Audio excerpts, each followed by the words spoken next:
ಥರ ಎಲ್ಲ ಆಹ್ವಾನಿತಾರೆ. ಇಲ್ಲಿ ಆಗಮಿಸಿರ್ತಕ್ಕಂಥ ಆತ್ಮೀಯ ಅಣ್ಣ ತಮ್ಮಂದಿರ, ಅಕ್ಕ ತಂಗಿಯರ, ಇತರ ಎಲ್ಲ ಸ್ನೇಹಿತರ, ಮಾಧ್ಯಮದ ಗೆಳೆಯರ, ಇವತ್ತು BR ಅಂಬೇಡ್ಕರ್ ಸಂಶೋಧನೆ ಹಾಗೂ ವಿಸ್ತರಣಾ ಕೇಂದ್ರದ ರಜತ ಮಹೋತ್ಸವವನ್ನು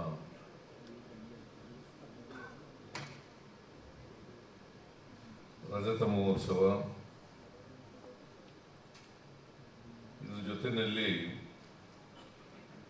ನೂತನವಾಗಿ ನಿರ್ಮಾಣ ಆಗಿರ್ತಕ್ಕಂಥ ಜ್ಞಾನ ದರ್ಶನ ಕಟ್ಟಡದ ಉದ್ಘಾಟನಾ ಸಮಾರಂಭದಲ್ಲಿ ಅತ್ಯಂತ ಸಂತೋಷದಿಂದ ಭಾಗಿಯಾಗಿದ್ದೇನೆ.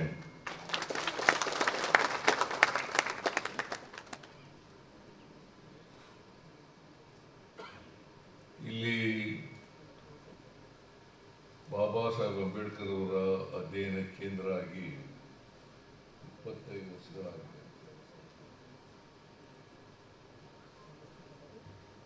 ಅದರ ಜ್ಞಾಪಕಾರ್ಥವಾಗಿ ಒಂದು ನೂತನ ಜ್ಞಾನ ದರ್ಶನ ಕಟ್ಟಡವನ್ನು ಕೂಡ ನಿರ್ಮಾಣ ಮಾಡಿದ್ದಾರೆ. ನಾನು ಸೋಮಶೇಖರ್ ಅವರು ಕೇಳಿದೆ, ವಿಶ್ವಜ್ಞಾನಿ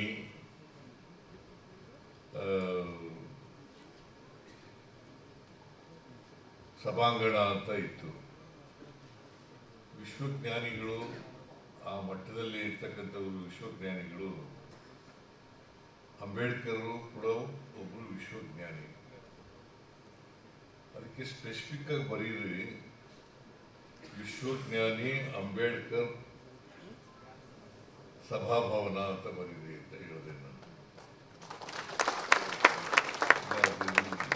ಇದು ಜನರಲ್ ಆಗ್ಬಿಡ್ತದೆ.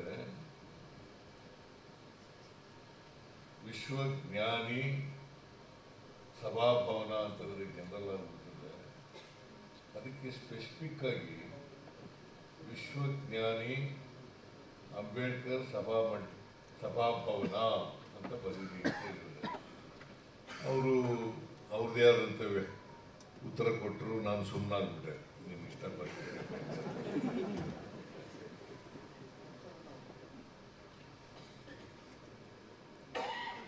ನೀವು ಪ್ರೊಫೆಸರ್ ಇದ್ದೀರಿ, ನಿಮ್ಗೆ ತೋಚಿದ ಹಿಂದೆ ಬರ್ಕೊಳ್ಳಿ. ಒಟ್ಟಾರೆಯಾಗಿ ಅಂಬೇಡ್ಕರ್ ಅವರು ಒಬ್ಬರು ವಿಶ್ವಜ್ಞಾನಿ ಅಂತಕ್ಕಂಥದ್ದು ನಿರ್ವಿವಾದ.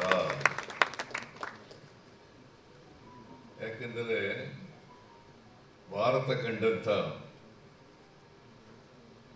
ಮೇಧಾವಿಗಳಲ್ಲಿ, ಅದರಲ್ಲೂ ವೈಚಾರಿಕತೆಯನ್ನ ವೈಜ್ಞಾನಿಕವಾಗಿ ಸಮಾಜವನ್ನು ಅರ್ಥ ಮಾಡ್ಕೊಂಡಿದ್ದಂಥ ಒಬ್ಬ ಜ್ಞಾನಿ ಅಂತಂದ್ರೆ ಅದು ಅತಿಶಯೋಕ್ತಿ ಆಗಲಾರದು. ಒಂದು ಕಾಲದಲ್ಲಿ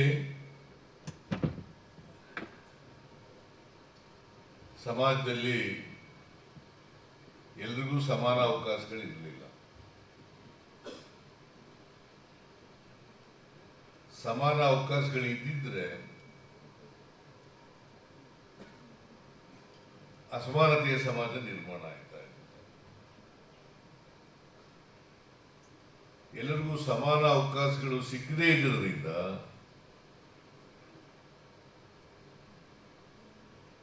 ಅಸಮಾನತೆಯ ಸಮಾಜ ನಿರ್ಮಾಣ ಆಯಿತು ಅಲ್ವಾ? ಈಗ ಬಾಬಾ ಸಾಹೇಬ್ ಅಂಬೇಡ್ಕರ್ ಅವರು ಹುಟ್ಟಿದ್ದು ಯಾವ ಜಾತಿನಲ್ಲಿ?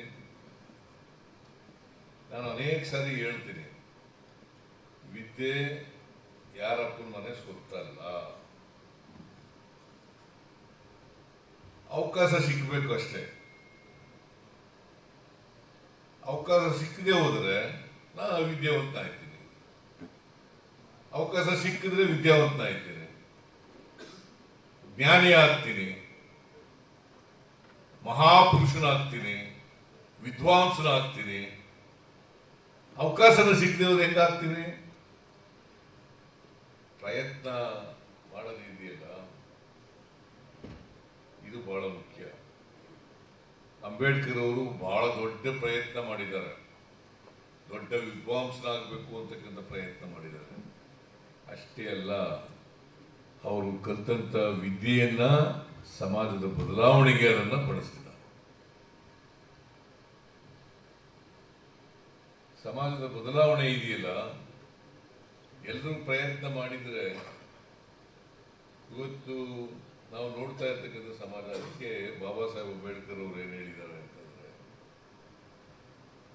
ಈ ಕಾನ್ಸ್ಟಿಟ್ಯೂಂಟ್ ಅಸೆಂಬ್ಲಿನಲ್ಲಿ ಒಂದು ಭಾಷಣ ಮಾಡಿದ್ದಾರೆ 1949 ನವೆಂಬರ್ 25ನೇ ತಾರೀಕು. ನವೆಂಬರ್ 25, 1949 ಇಸ್ವಿ, ಕಾನ್ಸ್ಟಿಟ್ಯೂಂಟ್ ಅಸೆಂಬ್ಲಿ. ಆ ಭಾಷಣ ಎಲ್ಲರೂ ಓದಬೇಕು. ಅದು ಒಂದು ಐತಿಹಾಸಿಕವಾದಂಥ ಭಾಷಣ. ಆಗ ಅವ್ರು ಏನು ಹೇಳ್ತಾರೆ ಅಂತಂದ್ರೆ, ಜನವರಿ 26, 1950ನೇ ಇಸ್ವಿ ಸಂವಿಧಾನ ಜಾರಿಗೆ ಬಂದಿದೆ. ಅವ್ರು ಹೇಳಿದ್ದು ಆಗ ಸಂವಿಧಾನ ಜಾರಿಗೆ ಬರ್ತದೆ. ಅವತ್ತು ವೈರುಧ್ಯತೆ ಇರ್ತಕ್ಕಂಥ ಸಮಾಜಕ್ಕೆ ಕಾಲಿಡ್ತಾ ಇದ್ದೀವಿ. ವೈರುಧ್ಯತೆ ಇರ್ತಕ್ಕಂಥ ಸಮಾಜಕ್ಕೆ ಕಾಲಿಡ್ತಾ ಇದ್ದೀವಿ. ಇವತ್ತಿಗೂ ವೈರುಧ್ಯತೆ ಇದೆ, ಈಗ ಸ್ವಲ್ಪ ಕಡಿಮೆ ಆಗಿದೆ. ಅವತ್ತು ಬಾಬಾ ಸಾಹೇಬ್ ಅಂಬೇಡ್ಕರ್ ನೋಡಿದಂಥ ಸಮಾಜ ಬಹಳ ವೈರುಧ್ಯತೆ ಇತ್ತು. ಇಂಥ ಸಮಾಜಕ್ಕೆ ನಾವು ಕಾಲಿಡುವಾಗ ಈ ಸಾಮಾಜಿಕ ಅಸಮಾನತೆ, ಆರ್ಥಿಕ ಅಸಮಾನತೆ, ಶೈಕ್ಷಣಿಕ ಅಸಮಾನತೆ, ರಾಜಕೀಯ ಅಸಮಾನತೆಯಿಂದ ಕೂಡಿರ್ತಕ್ಕಂಥ ಸಮಾಜ ಇದೆಯಲ್ಲ, ಇದು ಬದಲಾವಣೆ ಮಾಡಬೇಕು ಬೇಡ? ಹೆಚ್ಚಿನ ವಿಡಿಯೋಗಳಿಗೆ ಪ್ರತಿಧ್ವನಿ ಯೂಟ್ಯೂಬ್ ಚಾನೆಲ್ ಸಬ್ಸ್ಕ್ರೈಬ್ ಮಾಡಿ, ಬೆಲ್ ಐಕಾನ್ ಕ್ಲಿಕ್ ಮಾಡಿ.